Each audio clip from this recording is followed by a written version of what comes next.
Oke, Assalamualaikum warahmatullahi wabarakatuh, anak-anakku semuanya. Waalaikumsalam warahmatullahi wabarakatuh. Apa kabarnya nih? Sehat, sehat, sehat. Sebelum kita mulai pelajaran pada hari ini, alangkah baiknya kita berdoa terlebih dahulu. Ada yang mau berdoa? Saya. Baik, silakan. Oke, duduk siap. Doa mulai. Doa selesai. Baik, sebelumnya kita absen dulu ya anak-anak. Yang pertama di sini ada nama Revana. Saya Bu. Revana ada nggak masuk? Tasya, Bu. Kenapa Tasya? Sakit, Bu. Sakit. Oke, kita doakan semoga si Tasya cepat sembuh dan bisa belajar bareng-bareng dengan kita ya. Amin. Oke, baik anak-anakku semuanya. Tadi kita sudah di absen ya, siapa yang nggak masuk, siapa yang masuk, dan sudah berdoa. Biar kita tambah semangat nih untuk hari ini materinya. Kita nyanyi bersama-sama dulu ya. Ya, Oke, 1, 2, 3. Dari Sabang sampai Merauke berjajar pulau-pulau. Sambung menyambung menjadi satu, itulah Indonesia.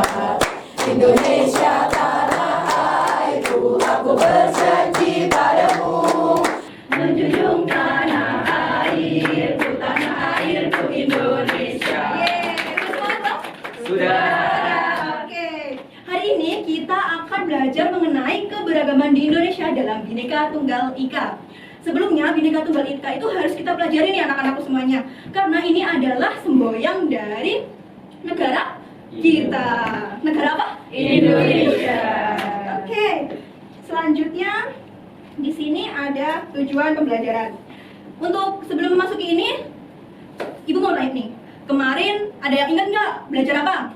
Norma, Bu. Ya, norma ada apa aja? Ada norma hukum, norma agama, norma kesopanan, dan norma kesusilaan. Oke, pinter banget nih. Tepuk tangan dulu dong.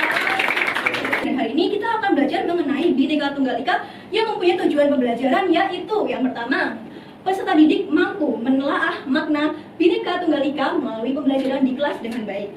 Yang kedua, kita baca bersama-sama yuk. Peserta didik mampu menganalisis permasalahan yang ada dalam Bhinneka Tunggal Ika melalui diskusi kelompok dengan cermat dan teliti. Ketiga, yuk, peserta didik mampu merencanakan solusi dari permasalahan yang dihadapi dengan aktif dan kreatif. Oke, baik anak-anakku semuanya, tadi kita sudah belajar mengenai tujuan pembelajaran kita. Nah, selanjutnya Ibu akan menyampaikan mengenai kegiatan pembelajaran yang akan kita sampaikan dan kita pelajari di hari ini. Yang pertama tuh kita ada materi Bhinneka Tunggal Ika. Kedua, argumen peserta didik. Dan juga diskusi kelompok serta yang terakhir, presentasi. Baik, di sini Ibu ada gambar. Nah, ini gambar apa semuanya? Garuda Pancasila. Dan di sini ada tulisan apa? Bhinneka Tunggal Ika. Bhinneka Tunggal Ika. Siapa yang tahu Bhinneka Tunggal Ika itu artinya apa? Saya, Bu. Oke, namanya siapa? Kois. Kois. Gimana Kois arti Bhinneka Tunggal Ika? Saya, Bu. Ya. Bhinneka Tunggal Ika adalah berbeda-beda tetapi tetap satu jua. Oke, baik, tepuk tangan semuanya. Benar banget nih, iya benar. Di sini ada Bhinneka Tunggal Ika. Yang pertama itu adalah semboyan negara Indonesia, yang berarti tadi yang dibilang Kois berbeda-beda tetapi tetap satu jua. Dan yang di sini adalah semboyan ini berasal dari kitab Sutasoma. Yuk dibaca yang ini ya bareng-bareng. Semboyan ini berasal dari Kakawin Sutasoma, sebuah karya sastra Jawa kuno yang ditulis oleh Empu Tantular pada abad ke-14 yang merupakan bagian penting dari falsafah kehidupan yang menghargai. Anak-anakku semuanya, di sini kita masuk ke materi kita pada hari ini ya, mengenai keberagaman dalam bingkai Bhinneka Tunggal Ika. Bisa dibaca satu-satu yuk. Di sini ada kebinekaan mata pencaharian, kebinekaan ras, kebinekaan agama, kebinekaan budaya, gender atau jenis kelamin. Oke, di sini ada kebinekaan mata pencaharian. Nah, kebinekaan mata pencaharian ini adalah, nah kita tahu kan bahwa profesi yang ada di Indonesia ini ada berbagai jenis. Ada yang bisa menyebutkan nggak? Ada guru, ada dokter, ada petani dan sebagainya. Nah, kenapa di sini harus ada kebinekaannya? Karena kita harus bersatu dari berbagai profesi manapun. Nggak ada tuh yang namanya membeda-bedakan antar profesi. Seperti itu ya. Di sini juga ada kebinekaan agama. Pasti kalian tahu kan ya, kebinekaan agama itu apa? Misalnya kayak kita berteman dengan antar umat beragama seperti Islam dengan Kristen atau Kristen dengan Tionghoa seperti itu ya. Nah, selanjutnya di sini ada kebinekaan. Selanjutnya ada kebinekaan budaya. Nah, kebinekaan budaya ini contohnya seperti misal kita adalah suku Jawa dan nanti teman kita itu mempunyai suku Batak. Nah, seperti itu. Itu nanti kita nggak boleh ya yang namanya saling mengunggulkan budaya kita sendiri atau saling mencela.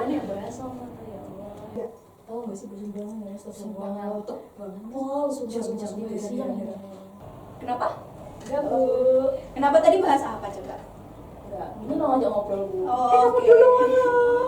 Nggak boleh ya? Diperhatikan dulu ya. Oke, kita lanjut ya. Mengenai tadi kebinekaan budaya. Nah, kita tuh nggak boleh nih saling mengunggulkan budaya kita sendiri-sendiri. Karena kita di sini satu, yaitu Bhinneka Tunggal Ika tadi, benar. Berbeda-beda tetapi tetap satu jua. Selanjutnya ada gender dan juga jenis kelamin. Sudah tahu ya seperti perempuan dan juga laki-laki. Sudah paham kan mengenai itu? Oke. Selanjutnya di sini Ibu mau tanya mengenai bagaimana argumentasi kalian mengenai keberagaman dalam Bhinneka Tunggal Ika. Siapa yang menjawab? Izin jawab ya Bu, jadi keberagaman dalam bingkai Bhinneka Tunggal Ika justru menjadi kekuatan bagi bangsa Indonesia karena perbedaan suku, agama, budaya itu memperkuat identitas bangsa tanpa harus saling bertentangan. Iya benar banget. Keberagaman itu bisa saling menguatkan ya Wildan ya, seperti suku, bangsa dan juga budaya. Tetapi di sini Ibu mau menambahkan, nanti kalau misalnya Wildan menjawab sesuatu seperti itu ya, diberikan contohnya seperti itu. Nah Selanjutnya Ibu mau tanya mengenai menganalisis permasalahan yang dihadapi oleh keberagaman dalam Bhinneka Tunggal Ika. Siapa yang bisa menjawab? Saya, Bu. Ya, silakan. Baik, permasalahan keberagaman dalam Bhinneka Tunggal Ika adalah munculnya intoleransi dalam konflik antar kelompok yang dapat mengancam persatuan bangsa. Saya Bu. Oke, siapa namanya? Rivo. Rivo, gimana? Silakan. Baik, permasalahan keberagaman dalam Bhinneka Tunggal Ika adalah munculnya intoleransi dalam konflik antar kelompok yang dapat mengancam persatuan bangsa, Bu. Ya benar banget, permasalahan di Bhinneka Tunggal Ika itu bisa mengancam persatuan bangsa Indonesia ya, dan nanti bisa menjadi perpecahan seperti itu untuk kita semua. Oke, tadi ada Wildan dan juga Rivo. Pintar banget nih, kita break pause semuanya. Oke, anak-anak semuanya, itu tadi kita sudah belajar mengenai permasalahan dan juga keberagaman dalam Bhinneka Tunggal Ika. Selanjutnya Ibu di sini punya tugas, tapi tugasnya kalian adalah kelompok. Nah, ini Ibu mau men-spin kalian ya.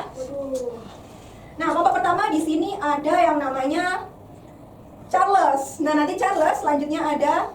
Nah, di sini ada yang berani presentasi duluan, nanti dapat nilai A. Oke, silahkan. Berani menyuarakan kebenaran untuk kebaikan bersama. Oke, bener banget ya tadi mengenai berani menyuarakan kebenaran untuk kebaikan bersama. Nah, teman-teman, anak-anak, kalau kalian mempunyai argumen atau pendapat nih di khalayak umum, kalian nggak apa-apa tuh langsung aja menyuarakan pendapat kalian, tetapi dengan syarat tidak boleh menjatuhkan satu sama lain, begitu ya? Oke, selanjutnya kelompok selanjutnya. Oke, keberagaman adalah suatu kondisi yang terdapat bermacam-macam perbedaan yang dimiliki oleh setiap individu di tengah kehidupan bermasyarakat. Iya benar, keberagaman itu tuh ada bermacam-macam ya, seperti tadi yang kita bahas mengenai keberagaman ras dan juga budaya. Selanjutnya ada mata pencaharian, nah seperti itu. Dan kita di sini sebagai rakyat Indonesia tidak boleh tuh membeda-bedakan antara satu dengan yang lain, kayak gitu ya? Iya. Oke. Baik, anak-anak semuanya, tadi kita sudah menyaksikan presentasi dari kelompok 1 dan juga kelompok 2. Presentasi dari kelompok 1 dan 2 tadi sudah baik ya, karena tadi sudah menekankan konsepnya dan juga permasalahan yang dituju pada intinya itu ya. Nah, selanjutnya presentasi dari kelompok 3 dan 4 tadi sudah bagus juga. Tetapi di kelompok 3 dia kurang menekankan pada permasalahan yang dibahas mengenai konflik ini tadi, seperti itu. Selanjutnya sebelum kita tutup pelajaran pada hari ini, adakah yang ingin bertanya? Saya Bu, izin bertanya, gimana cara kita menyikapi teman kita yang berbeda agama itu mengajak ketika ada perayaan hari-hari besar? Kan takutnya kalau misalkan kita nolak itu kan nggak enak ya Bu, terus gimana cara kita menyikapi hal itu? Terima kasih. Oke, tadi bagus banget ya pertanyaan dari Mbak Eni tadi mengenai bagaimana sikap kita apabila kita diajak teman kita untuk merayakan hari besar mereka. Sebenarnya seperti itu, kalian tinggal jawab aja nih. Kalian bisa menjawabnya dengan sekedar mengucapkan dari hari raya tersebut. Tetapi jangan sampai menyinggung perasaan teman kalian itu. Ingat, kita itu hidup berdampingan dan juga mempunyai keberagaman, dan kita harus Ingat, dan kita harus apa tadi? Toleransi. Oke. Untuk itu ada yang ditanyakan lagi? Cukup. Baik. Biar kita semangat lagi nih, bolehlah ya satu kali lagi bernyanyi? Boleh. Yuk, dari Sabang sampai Merauke, berjajar pulau-pulau, sambung menyambung menjadi satu, itulah Indonesia. Indonesia tanah airku, aku berjanji padamu, menjunjung tanah airku Indonesia. Oke, kita tepuk tangan untuk kita. Tepuk tangan untuk kita semuanya. Terima kasih ya anak-anak sudah mengikuti pelajaran Ibu pada hari ini dengan baik dan juga dengan sikap memperhatikan. Untuk itu sekian dari Ibu. Apabila ada kesalahan Ibu mohon maaf. Billahi taufiq wal hidayah. Wassalamualaikum warahmatullahi wabarakatuh. Waalaikumsalam warahmatullahi wabarakatuh. Terima kasih Bu.